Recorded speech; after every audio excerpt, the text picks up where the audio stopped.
Good morning, student. Today we will discuss chapter number 2 survival of plants.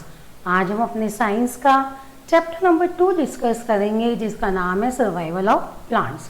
Last classes में मैंने आपको समझा दिया था अच्छे से. हमने जो लास्ट क्लासेस अपनी करी हैं उसमें हमने समझा दिया था कि प्लांट्स जो है वो 2 टाइप्स के होते हैं, एक्वेटिक प्लांट्स और टेरिटिशियल प्लांट. उनके हैबिटेट के अनुसार उनको 2 ग्रुप में बांटा गया है.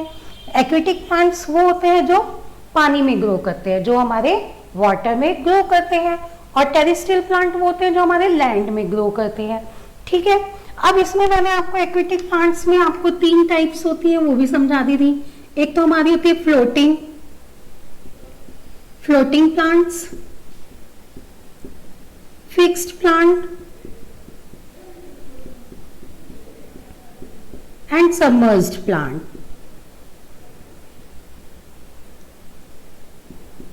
ठीक है. इन तीनों के बारे में मैंने आपको डिटेल में भी बता दिया था कि फ्लोटिंग प्लांट्स वो प्लांट्स होते हैं जो पानी में अच्छे से फ्लोट कर सकते हैं. उनकी जो बॉडी होती है वो लाइट वेटेड होती है ताकि वो मूव कर सके. इसके हमारे एग्जांपल थे वाटर हेंसिटिस एंड पिस्टिया और वाटर हेंसिटिस. फिक्स्ड प्लांट मैंने आपको बताया था जो प्लांट्स में उनकी रूट्स जो होती हैं वो फिक्स्ड होती है, अंदर एकदम फिक्स्ड रूट्स होती है. इसके एग्जांपल मैंने आपको बताए थे water lily and lotus. Submerged plant को हम अंडर वाटर प्लांट्स भी कहते हैं, जो हमारे प्लांट्स पानी के अंदर होते हैं, मतलब पानी के नीचे होते हैं. जो इनके एग्जांपल मैंने आपको डकवीड्स और टैप ग्रास बताए थे. डकवीड और टैप ग्रास के बारे में मैंने आपको ये भी बताया था कि ये जो है हमारे एक्वेरियम्स होते हैं जो उनमें भी रखे जाते हैं, क्योंकि ये पानी को क्लीन करते हैं, साफ करते हैं. कैसे करते हैं?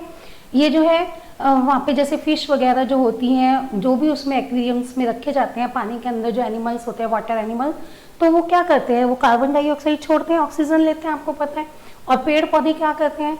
पेड़ पौधे हमारे कार्बन डाइऑक्साइड लेते हैं और ऑक्सीजन छोड़ते हैं. तो उस हिसाब से उससे क्या होता है कि पानी का संतुलन हमारा बना रहता है एकदम साफ. तो ये हमने एक्वेटिक प्लांट्स के बारे में जाना था. ऐसे ही हमने टेरेस्ट्रियल प्लांट्स के बारे में जाना था. प्लांट्स इन प्लेन एरिया में मैंने आपको बताया था जो हमारा मौसम एकदम क्लाइमेट जो होता है वो नॉर्मल रहता है, ना गर्मी ना सर्दी, और इसकी लीव्स जो है, ब्रांचेस जो है वो काफ़ी ग्रो करती हैं. और इसके एग्जांपल मैंने नीम और मैंगो बताए थे आपको. सेकंड हमने इसमें पढ़ा था प्लांट्स इन डेजर्ट एरिया में आपको बताया था मैंने, ये रेगिस्तान एरिया होता है, सूखा, हॉट एंड ड्राई पाया जाता है. और यहाँ पे जो प्लांट्स होते हैं जैसे कैक्टस, प्रिकली पियर, इनमें क्या होता है कि ये लीव्स नहीं होती हैं या फिर बहुत ही कम लीव्स पाई जाती है यहाँ के प्लांट्सों में. एक हमने पढ़ा था मर्शी एरिया मैंने आपको बताया था दलदल वाला होता है, उसकी वहाँ पे पानी ज़्यादा होता है और मिट्टी भी चिकनी होती है. मर्शी एरिया का एग्जांपल मैंने आपको मैंग्रोव प्लांट्स बताया था. इसके साथ साथ हमने एक पढ़ा था हिलियम माउंटेन एरिया में आपको पता ही है कि क्या होता है कि बहुत ज़्यादा ठंड पाई जाती है और यहाँ पे जो होती है पत्तियाँ बहुत ही क्या होती हैं, बहुत सारी ग्रो करती हैं. ठीक है. और हिली एरिया के मैंने आपको एग्जांपल पाइन और फिर बताए थे. पाइन और फिर कैसे थे? एकदम कॉनिकल शेप में पाए जाते हैं और इनकी जो पत्तियां होती है वो थोड़ी नुकीली भी होती हैं. अब हिली एरिया के बाद हमारा आता है ग्रासलैंड एरिया आपको पता है कि इसमें जो होती है कि ये मैदान में एकदम फैले हुए होते हैं, छोटे छोटे प्लांट्स होते हैं और एकदम फैले होते हैं. इसका एग्जाम्पल था हमारा ग्रासलैंड. एक हमारा आता है कोस्टल एरिया में हमने पढ़ा था कि ये जो तटीय क्षेत्र होते हैं यहाँ पर बारिश बहुत होती है, रेनफॉल बहुत ज़्यादा होती है, जिसकी वजह से यहाँ जो है वो एवरग्रीन रहती हैं पत्तियाँ हमेशा और कभी भी झड़ती नहीं है. इसके एग्जांपल मैंने आपको कोकोनट और रबड़ बताए थे. ठीक है. ये हमारे हो गए आपके. इतना मैंने आपको समझा दिया था. ये आपका पेज भी ओपन है, इसमें मैंने आपको मैच भी समझा दिया और वापस से ये चार्ट आपको एक बार अगेन दोबारा से समझा दिया. अब हमने ये तो पढ़ा था कि प्लांट्स जो है उनके हैबिटेट के अनुसार डिवाइड हुए हैं.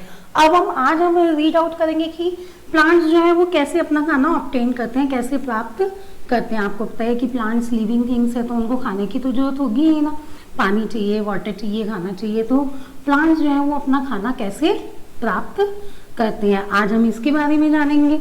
इसके भी हमारे 3 टाइप्स है कि इनको 3 टाइप्स में बांटा गया है. Classifying classifying plants, the basic classifying plants on the basic of how they obtain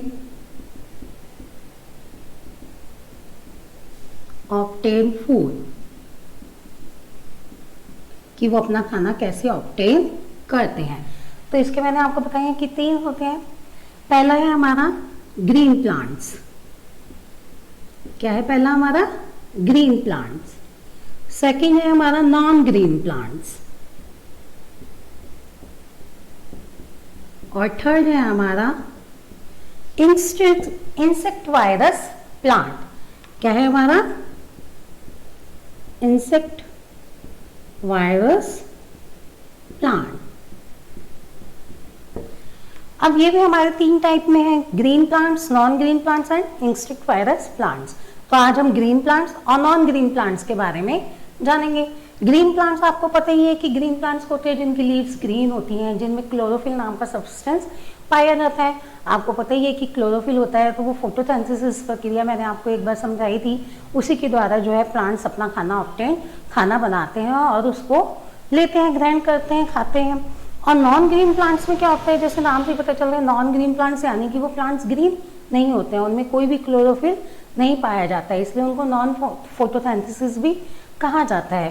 तो इस तरह के प्लांट्स जो होते हैं वो ज़्यादातर या तो परजीवी जो होते हैं, हमारे पैरासिटिस जीवी जो होते हैं, कीटाणु वगैरह, इन पे निर्भर करते हैं, या फिर डेड या डिकाइंग मटेरियल्स होते हैं उनको ग्रहण करते हैं और अपने खाते हैं उनको। तो आज हम इन दोनों के बारे में जानेंगे, ठीक है। तो इस पेज पे मैंने आपको मैच समझा दिया, आप ओपन भी कर सकते हैं पेज नंबर 19।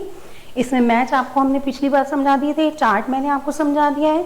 और अब सबसे नीचे क्या लिखा है, classifying plants on the basic of how they obtain food, कि वो कैसे अपना ऑब्टेन करते हैं फूड।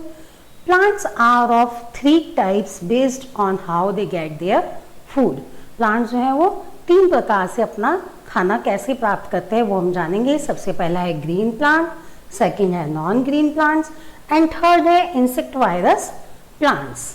तो अब हम नेक्स्ट पेज ओपन करेंगे जो कि हमारा क्या है, पेज नंबर 20। अब आप पेज नंबर 20 निकाल सकते हैं अपना, जो कि मैंने आपके स्क्रीन पे भी शो कर दिया है, ठीक है। अब हम सबसे पहले ग्रीन प्लांट्स के बारे में जानेंगे। ग्रीन प्लांट्स क्या होते हैं? These plants generally have chlorophyll in their leaves. They make their own food through the process of photosynthesis. They are called producers. All animals depend upon them directly or indirectly for their food.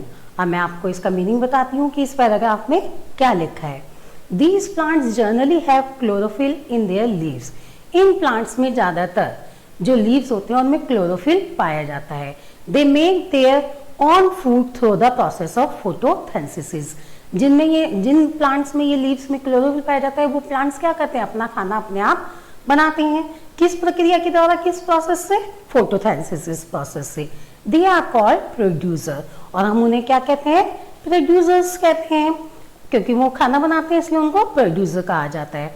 All animals depend upon them directly और indirectly for their food, और सभी animals जो है वो depend करते हैं किस पर, डायरेक्टली और इनडायरेक्टली अपने खाने के लिए किस पे, प्लांट्स किस पे निर्भर करते हैं, प्लांट्स पर निर्भर होते हैं।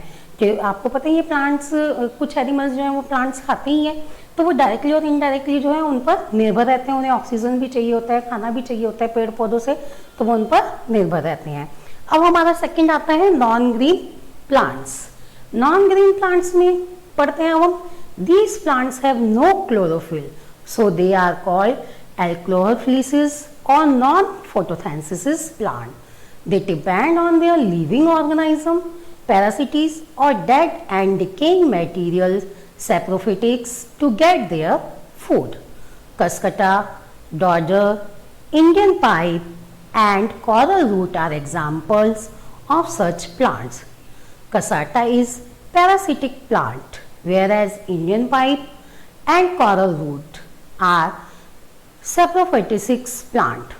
तो अब इसके बारे में क्या बताया जा रहा है नॉन ग्रीन प्लांट्स के बारे में, कि these plants have no chlorophyll, इन प्लांट्स में कोई भी क्लोरोफिल नहीं होता, क्योंकि जब ये ग्रीन नहीं है तो इनमें क्लोरोफिल नहीं होगा।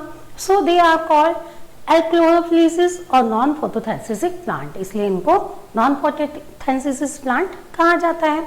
दे depend on their living organism, living organism मतलब जो जीवित जीव होते हैं, कीटाणु होते हैं, जीव होते हैं, या डेड और डिकाइंग मटेरियल्स, या फिर जो मरे हुए या फिर खराब मटेरियल जो नष्ट हो चुका होता है खाना, या डेड बॉडीज होती है जीवों की, उन पर निर्भर करते हैं अपने खाने के लिए, वहां से अपना खाना प्राप्त करते हैं।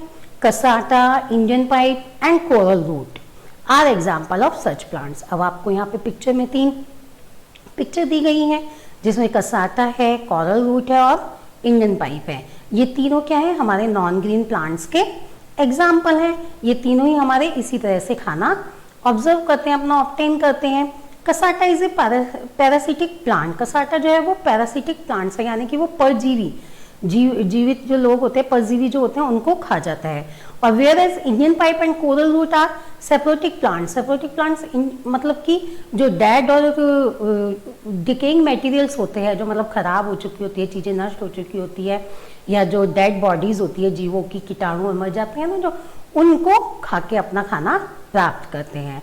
तो आज हमने ग्रीन प्लांट्स और नॉन ग्रीन प्लांट्स इन दोनों के बारे में जाना। अब इसके नीचे एक एक्नॉलेज ट्री है आपका इस पेज में, जिसमें कि फंगी के बारे में बताया गया है।